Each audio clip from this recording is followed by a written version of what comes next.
প্রধানমন্ত্রীকে ভুল পথে না হাঁটার পরামর্শ নাসিরুদ্দিন পাটোয়ারির।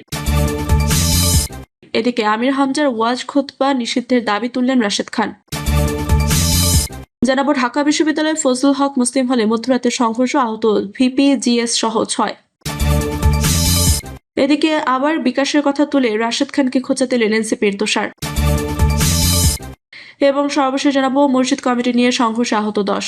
শুনছিলেন সংবাদ শিরোনাম, এবারে বিস্তারিত। প্রধানমন্ত্রীকে ভুল পথে না হাঁটার পরামর্শ নাসিরুদ্দিন পাটোয়ারির। প্রধানমন্ত্রী তারেক রহমানকে পুরনো রাজনীতির পথে না হেঁটে সংস্কার বাস্তবায়নের মাধ্যমে দেশকে নতুন পথে এগিয়ে নেওয়ার পরামর্শ দিয়েছেন জাতীয় নাগরিক পার্টির নেতা নাসিরুদ্দিন পাটোয়ারি। তিনি বলেছেন, বাংলাদেশ এখন আর কারো অধীনস্থ হয়ে নয়, মর্যাদা ও সমতার ভিত্তিতে অন্য দেশের সঙ্গে সম্পর্ক রাখতে চায়। মঙ্গলবার নিজের ভেরিফাইড ফেসবুক অ্যাকাউন্টে এক পোস্টে এসব কথা বলেন তিনি। পোস্টে নাসিরুদ্দিন পাটোয়ারি লেখেন, তারেক রহমান খুনি হাসিনার লিগেসি ধরে চেষ্টা করছে, কিন্তু যে জিনিস খুঁজছেন তার নেই। যারা তারেক রহমানকে পুরনো পথে হাঁটার জন্য চাপ দিচ্ছেন তাদেরও সতর্ক করেন তিনি। নাসিরুদ্দিন বলেন, রিসেট বাটনে চাপ দেওয়া হয়েছে, বাংলাদেশ নতুন করে শুরু করতে চায়, কারো অধীনস্থ হয়ে নয়, মর্যাদাপূর্ণ সমতার ভিত্তিতে সম্পর্ক রেখে। এটা স্বাধীন বাংলাদেশ। জিয়াউর রহমান ও তারেক রহমান ভিন্ন সময়ে একই ধরনের বাস্তবতার মুখোমুখি হয়েছেন উল্লেখ করে তিনি বলেন, জিয়াউর রহমানও ওই পথের সমাধান খুঁজছিলেন, কিন্তু কাঙ্ক্ষিত সমাধান আসেনি। তারেক রহমানকেও চেষ্টা করার পরামর্শ দিয়ে তিনি বলেন, তবে ভুল পথে নয়, সঠিক পথে দেশকে এগিয়ে নেওয়ার কার্যকর পথ হিসেবে সংস্কার বাস্তবায়নের উপর গুরুত্ব দেন নাসিরুদ্দিন। তিনি বলেন, উপায় আছে একটাই, কার্যকর পথ, সংস্কার বাস্তবায়ন করুন। পোস্টে বঙ্গোপসাগরের দিকেও নজর দেওয়ার আহ্বান জানিয়ে তিনি লেখেন, বঙ্গোপসাগরের নজর দিন, এখানে খেলারাম খেলা করে যাচ্ছে। লন্ডন থেকে তারেক রহমানকে দেশে ফিরিয়ে আনা অন্যতম বড় প্রত্যাশা ছিল রাষ্ট্রকে পুরনো রাজনৈতিক বৃত্ত থেকে বের করে নতুন পথে নেওয়া। এমন মন্তব্য করেন তিনি। জিয়াউর রহমানের সময় অর্থনৈতিক উদ্যোগের উদাহরণ টেনে নাসিরুদ্দিন বলেন, গার্মেন্টসের শিল্প ও বিদেশে জনশক্তি পাঠানোর মাধ্যমে তিনি দেশের অর্থনীতিকে নতুন ভিত্তি দিয়েছেন। তারেক রহমান সময়ের বাংলাদেশকে কোনো ভিত্তির উপর দাঁড় করানো হবে সেই প্রশ্ন তুলেন তিনি। আমির হামজার ওয়াজ খুতবা নিষিদ্ধের দাবি তুলেন রাশেদ খান। কুষ্টিয়া 3 আসনের সংসদ সদস্য আমির হামজার ওয়াজ ও মসজিদের খুতবা দেওয়া নিষিদ্ধ করার দাবি জানিয়েছে প্রধানমন্ত্রীর রাজনৈতিক সহকারী রাশেদ খান। একই সঙ্গে আমির হামজাকে গ্রেফতারের দাবি জানিয়েছেন তিনি। রাশেদ খান বলেন, সারা বাংলাদেশে এই আমির হামজার ওয়াজ এবং একই সঙ্গে মসজিদে খুতবা দেওয়া নিষিদ্ধ করা হোক সেই দাবি করছে আমি। আমির হামজা কুষ্টিয়ায় যে ধরনের দ্বন্দ্ব, সংঘাত বা সন্ত্রাসের ঘটনা ঘটুক না কেন, সেটার দায় কিন্তু আমির হামজার। তিনি বলেন, আমির হামজার যে ধরনের বক্তব্য দিয়েছিল গণ অধিকার পরিষদ নুরুল হক নূর ছাড়া আর কোনো নেতা নেই। আর আমার বিষয়ে এর আগে ওয়াজ মাহফিলে কটূক্তি করেছিল এবং মন্তব্য করেছিল। সর্বশেষ যেহেতু নুরুল হক নূর এবং আমাকে নিয়ে বাজে মন্তব্য করেছে, এমনকি মসজিদের খুতবা দিতে গিয়েও। রাশেদ খানের প্রশ্ন তুলে বলেন, একজন আলেম কি মসজিদে খুতবা দিতে গিয়ে এ ধরনের সমালোচনা করতে পারে রাজনৈতিক নেতাদের নিয়ে? সেখানে তিনি আল্লাহর কথা বলবেন, রাসূলের কথা বলবেন, তিনি ইসলামের কথা বলবেন, কিন্তু সেখানে তিনি রাজনৈতিক বক্তব্য দিচ্ছেন। তিনি আরো বলেন, সারা বাংলাদেশে আমির হামজার ওয়াজ এবং একই সঙ্গে এই মসজিদে খুতবা দেওয়া নিষিদ্ধ করা হোক সেই দাবি করছি আমি, কারণ সে ইসলামের কথা বলছে না, সে বরং এই ধরনের বক্তব্য দিয়ে সংঘাত সৃষ্টি করছে। রাশেদ খানের সময় আমির হামজাকে গ্রেফতারের দাবি জানান। ঢাকা বিশ্ববিদ্যালয়ের ফজলুল হক মুসলিম হলে মধ্যরাতে সংঘর্ষ, আহত ভিপি, জিএস সহ 6। ঢাকা বিশ্ববিদ্যালয়ের ফজলুল হক মুসলিম হলে প্রাধ্যক্ষের বিরুদ্ধে এক শিক্ষার্থীকে কার্যালয়ে আটকে রেখে শারীরিক ও মানসিকভাবে হেনস্থার অভিযোগকে কেন্দ্র করে মধ্যরাতে সংঘর্ষের ঘটনা ঘটেছে। এতে হল সংসদের ভিপি আবু নাইম ও জিএস ইমামুল হাসান সহ অন্তত 6 জন আহত হয়েছে। আহতদের ঢাকা মেডিকেল কলেজ হাসপাতালে নেওয়া হয়েছে। রাত 3টার দিকে প্রাধ্যক্ষের কার্যালয় থেকে অধ্যাপক ইলিয়াস আল মামুনকে বের করে নিতে গেলে শিক্ষার্থীদের বাধা দেন হল সংসদের নেতারা। এ সময় উভয় পক্ষের মধ্যে ধাক্কাধাক্কি ও হাতাহাতির ঘটনা ঘটে। এর আগে প্রাধ্যক্ষের বিরুদ্ধে এক শিক্ষার্থীকে আটকে রেখে নির্যাতন ও ভয়ভীতি প্রদর্শনের অভিযোগ ওঠে। গত 9 আগস্ট প্রাধ্যক্ষের সমালোচনা করে সামাজিক যোগাযোগ মাধ্যমে পোস্ট শেয়ার করেন হলের আবাসিক শিক্ষার্থী মোহাম্মদ ইব্রাহিম। তিনি রোবোটিক্স অ্যান্ড মেকানিক্স ইঞ্জিনিয়ারিং বিভাগে 2020-21 শিক্ষাবর্ষের শিক্ষার্থী।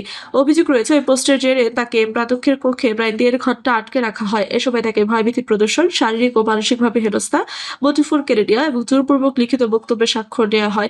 এই ঘটনার প্রতিবাদে এবং প্রাধ্যক্ষের পদত্যাগ ও সিসিটিভি ফুটেজ প্রকাশের দাবিতে সন্ধ্যা 7টার পর হল কার্যালয়ের সামনে অবস্থান নেন আবাসিক শিক্ষার্থীরা। এতে হল সংসদ, ডাকসু, ছাত্র শিবির, জাতীয় ছাত্রশক্তি নেতাকর্মীরাও অংশ নেন। পরে হল সংসদ ও ডাকসুরিটির প্রতিনিধি দল প্রাধ্যক্ষের সঙ্গে সাক্ষাৎ করে ঘটনার সিসিটিভি ফুটেজ প্রকাশের দাবি জানায়। তবে প্রতিনিধি দলের সদস্যদের দাবি প্রাধ্যক্ষ ফুটেজ প্রকাশে অস্বীকৃতি জানান। পরিস্থিতি নিয়ন্ত্রণে রাতে হলে যান বিশ্ববিদ্যালয়ের প্রো ভিসি অধ্যাপক ডক্টর আল মুজাদ্দিদি আল ফেসানি, প্রো ভিসি অধ্যাপক ডক্টর আব্দুস সালাম, ভারপ্রাপ্ত প্রক্টর অধ্যাপক ডক্টর ইসরাফিল প্রাং সহ কয়েকজন সহকারী প্রক্টর।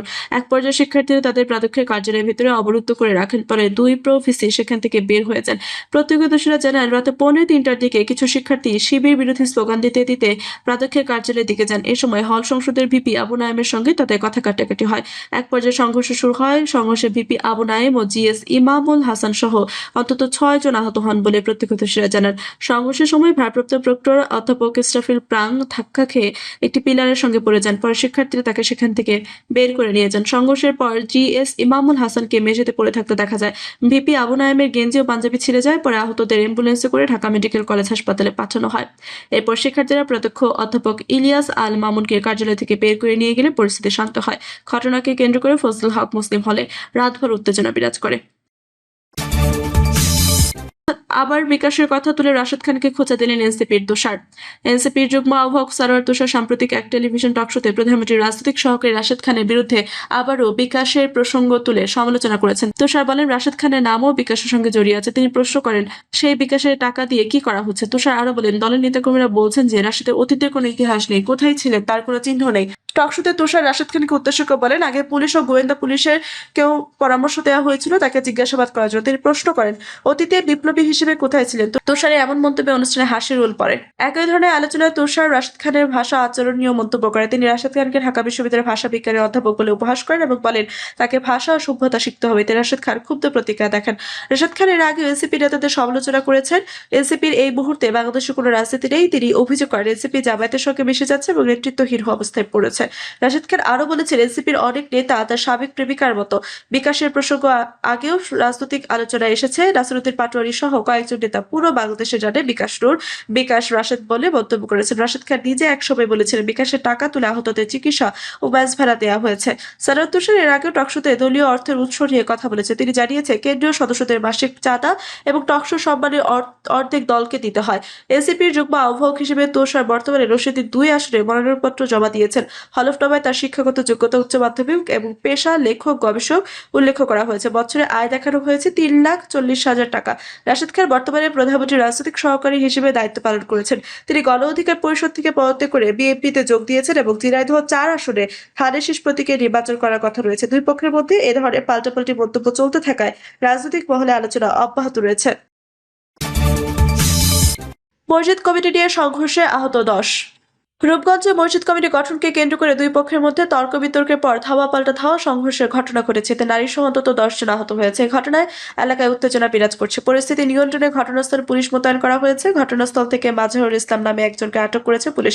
গত শনিবার রাতে রূপগঞ্জ ইউনিয়নের সুরিয়াবো এলাকায় ঘটনা ঘটে। স্থানীয়রা জানান, সুরিয়াবো কেন্দ্রীয় জামে মসজিদের কমিটি নিয়ে রৌফ মিয়া ও শরীফ মিয়ার পক্ষের মধ্যে দীর্ঘদিন ধরে বিরোধ চলে আসছিল। কমিটির বিভিন্ন বিষয় নিয়ে দুই পক্ষের মধ্যে একাধিকবার বাকবিতণ্ডা হয়েছে। এরই ধারাবাহিকতায় গত শনিবার এশা নামাজের পর মসজিদ এলাকায় দুই পক্ষের লোকজনের মধ্যে কথা কাটাকাটি শুরু হয়। এক পর্যায়ে পরিস্থিতি উত্তপ্ত হয়ে উঠলে উভয় পক্ষের লোকজন সংঘর্ষে জড়িয়ে পড়েন। প্রত্যক্ষদর্শীরা জানান, শরীফ মিয়ার পক্ষের লোক ধারালো অস্ত্রশস্ত্র নিয়ে রৌফ মিয়ার পক্ষের লোকজনের ওপর হামলা চালান বলে অভিযোগ ওঠে। এ সময় রৌফ মিয়ার পক্ষের লোকজনও পাল্টা হামলা চালালে উভয় পক্ষের মধ্যে ধাওয়া পাল্টা ধাওয়া শুরু হয়। পরে সংঘর্ষে জড়িয়ে পড়ে আশেপাশে এলাকাতে। এতে কয়েকজনকে ধারালো অস্ত্র দিয়ে আঘাত করা হয়। সংঘর্ষে রানী বেগম, মাসুদ মিয়া, রেজাউল, আবুল হোসেন সহ অন্তত 10 জন আহত হয়েছেন। পরে স্থানীয়রা আহতদের উদ্ধার করে রূপগঞ্জ উপজেলা স্বাস্থ্য কমপ্লেক্স ও ঢাকা মেডিকেল কলেজ হাসপাতালে পাঠান। আহতদের কয়েকজনকে হাসপাতালে ভর্তি করা হয়েছে। সংঘর্ষের পর সুরিয়াবো এলাকায় উত্তেজনা ছড়িয়ে পড়ে। দুই পক্ষের লোকজনের মধ্যে আবারও সংঘর্ষের আশঙ্কায় স্থানীয়দের মধ্যে আতঙ্ক দেখা দিয়েছে।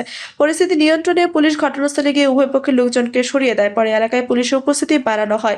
সংঘর্ষের ঘটনায় উভয় পক্ষ থানায় অভিযোগ দিয়েছে বলে জানিয়েছে পুলিশ। রূপগঞ্জ থানার ওসি AHM সালাউদ্দিন বলেন, মসজিদ কমিটি নিয়ে বিরোধের জেরে দুই পক্ষের মধ্যে সংঘর্ষের খবর পেয়ে ঘটনাস্থলে পুলিশ পাঠানো হয়েছে। ঘটনাস্থল থেকে মাজহারুল ইসলাম নামে একজনকে আটক করা হয়েছে। পরিস্থিতি স্বাভাবিক রয়েছে। উভয় পক্ষই থানায় অভিযোগ দিয়েছে। অভিযোগগুলো তদন্ত করে জড়িতদের বিরুদ্ধে ব্যবস্থা নেওয়া হবে। প্রিয় দর্শক, এই ছিল এখনকার মতো সর্বশেষ সংবাদ। আপনি সব সংবাদ পেতে চ্যানেলটি সাবস্ক্রাইব করে পাশে থাকা বেল বাটনটি ক্লিক করে রাখুন। ধন্যবাদ সবাইকে এতক্ষণ সাথে থাকার জন্য।